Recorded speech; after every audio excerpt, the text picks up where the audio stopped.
Hashama akkam jirtu oduu jajjabduu torbaanii walitti funaannanii simbiraan geenya oduu kan isinitti maana seenaa jireenyaati.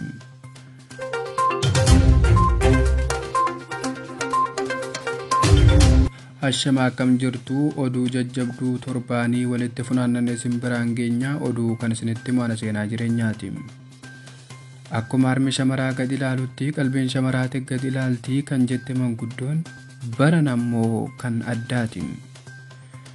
Tibbana shamarri cidhaan baaftee gocha badee balleessaa irratti bobba'anii lubbuu fi miidhaa cimaa warra dhiiraa irraan gahaa akka jiran qorannoon arganne ifoomsee jira.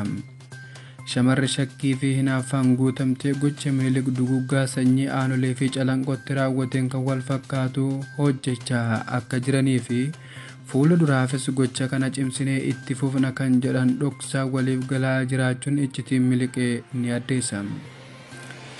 Shamarri dhiira irratti gocha gara jabummaa fi suukanneessaa raawwatan kana duuba ergamni diinaa jiraachuunis baramee jira. Sababni shamarri dhiira galaafataa jirtuuf yoon akka tasaa ana irratti fuudhee lammata deebi'ee dhiira wal hin argu hamma yoomin kophaa jiraadhaa jechuun ofiifis du'anii ajjeesuu filatan. Warri dhiiraa tokko akka jedhanitti shamarri baay'een heeruma dhabanii gocha sagaggaalummaa irratti bobba'anii kabajaa gara haadha manummaatti niitii lammaffaa osoo irratti hojjechaa jirru haadha manaa isaaniitiin zayitiin waxalamanii affeelamaa jiraachuun oduun arganii ni addeessa.